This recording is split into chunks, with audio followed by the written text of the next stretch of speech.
So we're moving on to our slaw. This is our summer vegetable slaw. You could also have maybe a winter vegetable slaw, an autumn vegetable slaw, whatever slaw you wanted. The idea being behind this is that you can alternate the vegetables whenever you wish to. So it's a beautiful dish. It's one served on its own. It could be vegan, vegetarian. It's a lovely option to go with fresh fish. It's also a beautiful dish to have on its own as a starter, or even as a main course, or a family style salad in the middle of the table for everyone to help themselves to. Initially with this dish, there is some chopping to be done, so some knife skills will play a big part within this dish. We're also going to add some lovely dates to this dish for a little bit of sweetness, natural sweetness. I've also roasted off some cashew nuts separately in a low oven, nice and golden. We're going to add some fresh mint later, and also some lovely fresh coriander, maybe some sesame seeds too. But initially we're going to look at the vegetables and how we're going to cut the vegetables. We're then going to move on to our dressing, and our dressing is very much a sweet and a sour kind of version. Fresh lemon, fresh lime, soy sauce, sugar and chilli. The idea when we put this together, it smacks you of freshness and it fizzes within your mouth. It's a beautiful dish. It should remain quite crunchy, the vegetables. So when you add your dressing, it needs to be added at the very end. So to start off with, we're just going to look at some vegetables here. Now I've got some celery, I've got some carrots. Now I'm going to use the centre parts of the celery just as a little bit of garnish later. So I'm just going to cut those off and place those to one side. I'm going to take my celery, which has been washed and peeled, and I'm going to slice the celery on the angle. Now why I've done it on the angle is because I'm looking for a lovely contrast in shapes and textures when I come to put this salad together. And you can see when I cut it on the angle, you get this lovely long celery natural shape. So where you can, try and keep it different shapes and different sizes. So that's the celery put to one side. My carrot, I'm just going to do some very thin slices with my carrot. So holding your knife and using the tip end of your knife, cut down carefully, bearing in mind the carrot is a round shape, so it won't have any real stability on the chopping board. So go very carefully. The thinner you can get it, the better. Now, if you wanted to, you could use maybe a Japanese mandolin, which would be a good option if you didn't fancy all of this chopping. Or you could cut the carrots into ribbons, possibly with a peeler. Whatever you fancy, but I've gone for some nice round rondels of carrot to start off with. Carefully using that tip end of the knife. The carrot, the celery to one side. I'm then going to take my cabbage. So with this cabbage, this is just a normal Dutch cabbage. And what you'll find with most slaws is that they're not heavy, they're super light. Whereas a traditional coleslaw has mayonnaise in, or maybe some creme fraiche in. What we have here, a very liquid dressing to go with this salad. So what I've done, I've just removed the outer leaves of the cabbage, and I'm going to what we call chiffonade the cabbage. And by doing that, again, you don't want to hold the knife too firmly with your grip. You want to make sure that you have a flat surface, trim up any edges, and what you're looking to do is, again, use the front part of your knife. You're looking to roll the knife back and forward. So carefully, back and forward, just rock that knife, and what you should have is a very fine cut of Dutch cabbage. So we're going to do this with also the red cabbage. I'm going to leave that to the very end because the red cabbage, similar to beetroot, it does stain. So you have your cabbage, you have your carrot, and you have your celery. We're then going to take some mange too. Now in the summer you could maybe use some fresh peas, would be quite nice. And all I'm going to do with this, I'm just going to keep these relatively small. I'm not going to do too much to them. I'm just going to cut them into a nice size, something different in the size of shape to my other vegetables. Asparagus would be lovely. Maybe some lovely green beans. The beauty of this dish is that there is actually absolutely no cooking whatsoever. It's all fresh ingredients. Beetroot's another nice one to put in. Radishes are lovely. So again, the choice is yours, but the key thing here is the way you cut your vegetables and the way that you assemble the dish, making sure that you do not overdress the dish too early. So we have our mange tout, we have our cabbage, our celery, our carrots. I'm going to use a little bit of red pepper. I'm just going to cut down the side, and I'm going to cut these into little batons, or what we like to call a little jardiniere, as the French call it. So cut off the top and the bottom, just square them off, flat surface, and then I'm just going to cut nicely all the same size, something with a little bit more crunch and a little bit more body. And I'm going to pop that next to the carrot. Remove any excess white or seeds from the pepper.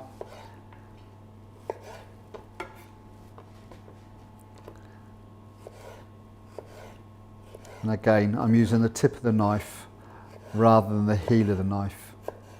I find sometimes if you use the heel of the knife too much, what will happen, especially when you cut herbs, that you'll find that they actually bruise the herbs themselves.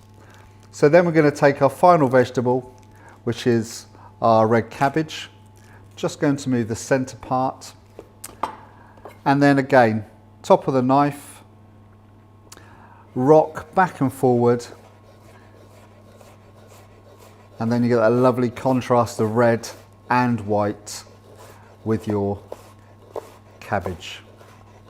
The thinner you can cut the cabbage, the easier it is to present a lovely plate of food. So you have our cabbage, we have our pepper, carrots, celery and mange tout. So we're going to add that later to our cashew nuts and our dates and our fresh herbs. We're going to move to our dressing. Again, something very quick, very simple. You need to take your scales and you're looking to juice a lime and a lemon. On this instance, I'm looking for about 40 grams, 38 to 40 grams. Just squeeze that through a sieve and maximise the actual juice from it, stopping any pips or any pith going through. So I should think might be 1 to 2 limes for this instance, maybe 1.5.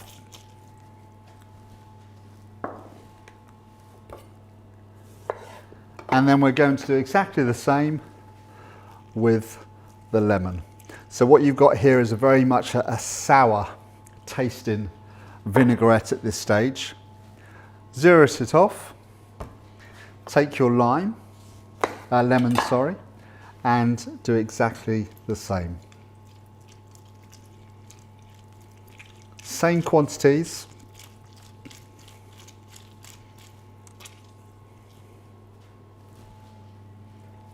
And I think we're there. Once you've juiced your lime and your lemon, we're then going to add a couple more ingredients. Your soya sauce, so this is a light soya sauce. A little mix together. And then at this stage, I would advise you to taste it. It will be very sharp. It won't be that pleasant. But now we're going to add the sugar, which will mellow the whole taste of this. So again, it's personal taste. I would probably say you will need a good half of the sugar to start off with. Whisk it round and go back, get a spoon, have a little taste. If it's still too sharp, you can always add a little bit of sugar. And remember, you can always add, but you can never take away. So once you've added your sugar and you're happy, for the final kick, I'm going to add a small pinch of dried chilli, which will give it a little bit of heat. Very quick, very simple, but when we put this together, it's a very elegant dish. I'm going to take my dates and I'm just going to cut those down into small bite-sized pieces using the tip of my knife just to break through the hard flesh, and pop a few in my mixing bowl, which I'm going to incorporate the rest of my ingredients. The dates add a lovely sweetness to this dish. It's crucial that you can get some dates. It really does add and elevate this dish to another level. So my suggestion, if you can't get dates, maybe some golden sultanas or some other form of dried fruit will be a nice option to have. Okay, so dates are cut.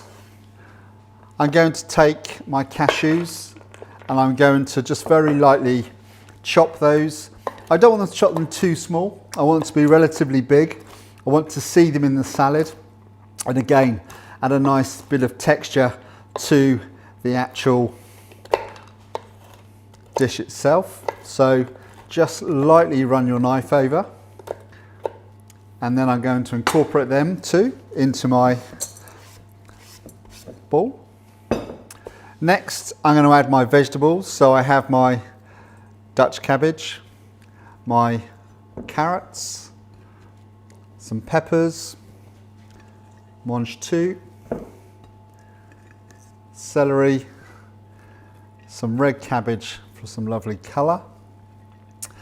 And I'm also going to add my tips of my celery.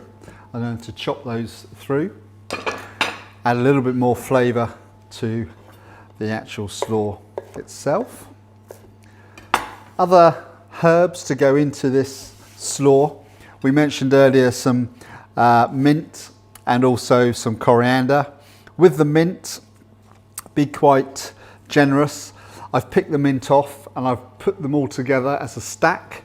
I'm going to roll them up and then chiffonade them using my knife. And again, the tip of my knife, not the heel of my knife. Rocking back and forth, not applying too much pressure. And then you should really start to smell the mint once you start cutting through it. The mint into the salad. I'm going to take a nice handful of coriander, and you notice I've kept all the stalks with the coriander. All the flavour is in the stalks, so really important that you use as much of that stalk as possible.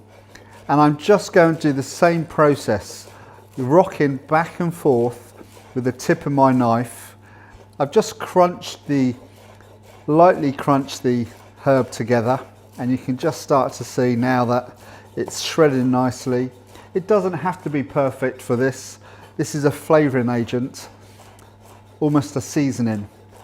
But you do need your herb, the mint and the slaw, the mint and the coriander. You could also add other types of herbs if you wish to, or you may want to garnish with herbs at the very end.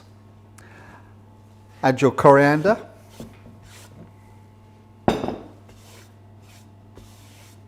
And finally, you're going to add, this is optional, a tablespoon of sesame seeds, just for a little bit of colour within. Mix together before you add your dressing. Make sure it's all fully incorporated as one.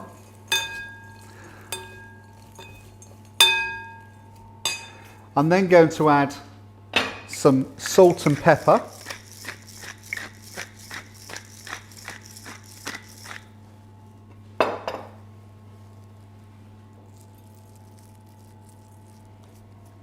And then we're going to come to our dressing, which needs a nice little mix together. Have one more taste if necessary. When you add your dressing to your salad, this needs to be done in the very last minute.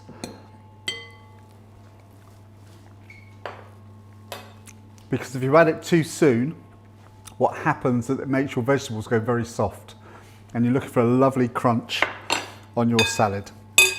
So again, maybe put maybe 1, 2, maybe 3 to start off with into your slaw. Mix together, make sure everything is fully coated. If you look at the colours on that now and the textures in there, absolutely beautiful. And the best thing of the lot, there's no cooking involved. Once you're happy with the taste and the seasoning, simply plate up. Now, for me, there's no real way of plating this dish in a beautiful manner. For me, it's freestanding. You're looking for the colours and the freshness of this salad. So I'm just going to put this in the centre of the plate. And I've got some garden herbs I'm just going to dot around the top, just for a little bit of garnish. But hopefully you'll see the colour of this salad and how vibrant and how clean and how fresh it is. So if you were to serve this for one, possibly you could say that might be a starter size. If you wanted to serve it more as a family style, you could quite easily add the rest of the ingredients. So I'm going to add a little bit more and just give it a little bit of height. But hopefully what you can see here is the colours and the freshness of this salad.